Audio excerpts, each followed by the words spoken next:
السلام علیکم ورحمۃ اللہ وبرکاتہ۔ جماعت پنجم گھر کا جو ضمنیہ کام دیا گیا ہے، اس حوالے سے وضاحت مقصود ہے۔ کاپی کے پہلے صفحے پر ربی زدنی علما لکھنا ہے، ترجمہ لکھنا ہے، دعا یاد کرنی ہے۔ دوسرے دن آپ نے سرورک بنانا ہے، ٹرک کس نے نکالا، اور اس سرورک کے اوپر آپ نے ایک جملہ لکھنا ہے، ہمیشہ بہتر سے بہترین کی تلاش اور کوشش میں رہنا کامیاب لوگوں کی نشانی ہے۔ والدین اس جملے سے متعلق جو ہے بچے کے ساتھ گپ شپ کریں، وضاحت کریں، مقصد سمجھائیں۔ تیسرے دن آپ نے املا کے الفاظ کو دیکھنا ہے، اس کو پہچان کرنا ہے، پڑھنا ہے۔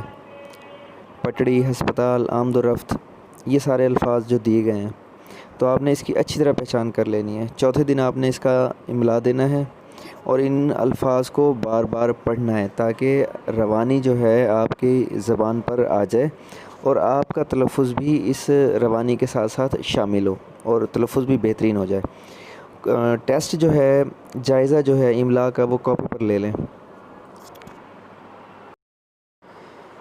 پانچویں دن آپ نے یہ کام کرنا ہے، یہ جو آپ نے کہانی پڑھی ہے، اس کہانی کو پڑھ کر آپ کو کیا لگتا ہے اس کا کیا حل ہو سکتا ہے، اس کو تحریر کرنا ہے آپ نے، اس کو بھی کاپی میں ہی کرنا ہے۔ چھٹے دن آپ نے اس کہانی پر اس کہانی میں اس بات پر بالکل بھی توجہ نہیں دی گئی، آخر ٹرک پھنسا کیوں، آپ کی نظر میں کیا کیا وجوہات ہو سکتی ہیں، یعنی کہ ٹرک پھنسنے کی کیا کیا وجوہات ہیں، وہ آپ نے تحریر کرنی ہے۔ کتاب کے صفحہ نمبر 16 پر دی گئی تصویر کو اپنے الفاظ میں تحریر کریں۔ تصویر دیکھیں اور آپ کا ذہن کیا کہتا ہے، اس تصویر کے متعلق آپ جو تحریر کر سکتے ہیں، جو بات آپ کو سمجھ آ رہی ہے آپ اسے تحریر کر دیں۔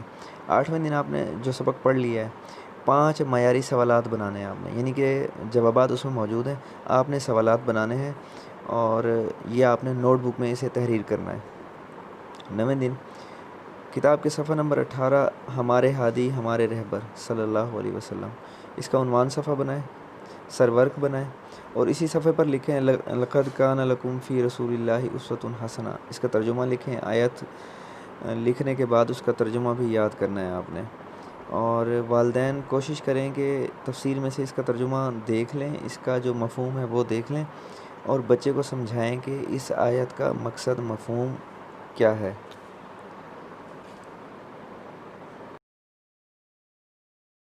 10ویں دن آپ نے کتاب خوانی کرنی ہے، جو آپ کا سبق ہے آپ نے اس کو دوبارہ پڑھنا ہے اور جو الفاظ املا کے لیے نیچے دیے جا رہے ہیں آپ نے ان کو بار بار پڑھنا ہے اور انہی الفاظ کا آپ نے املا کاپی میں دینا ہے۔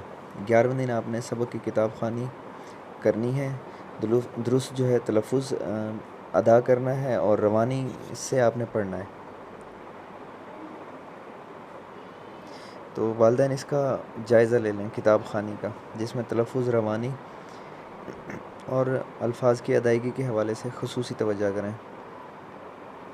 12ویں دن صفحہ نمبر 21 پر دیے گئے الفاظ معنی نوٹ بک میں تحریر کریں اور دہرائیں۔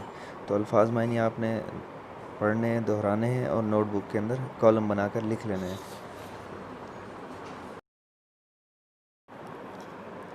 اسی طرح 13ویں دن صفحہ نمبر 21 پر موجود ہے سوال نمبر 1، اس کے جز ہیں الف، جیم، دال اور ہے، اس کو بچوں نے نوٹ بک پر لکھنا ہے اور والدین اس بات کو یقینی بنائیں کہ بچے ان سوالات کے جوابات خود سے لکھیں، خود تحریر کریں، خود نکالیں۔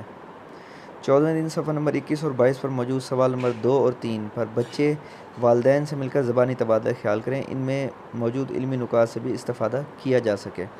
تو یعنی کہ یہ جو سوالات ہیں آپ نے بچوں کے ساتھ بیٹھ کر اس کے اوپر آپ نے تبادلہ خیال کرنا ہے، بچوں کی رائے لینی ہے، اپنی رائے دینی ہے اور حقائق کیا ہیں وہ آپ نے ان حقائق کی وضاحت کرنی ہے۔ 15ویں دن آپ نے صفحہ نمبر 23 پر موجود سوال نمبر 7 نوٹ بک میں تحریر کریں۔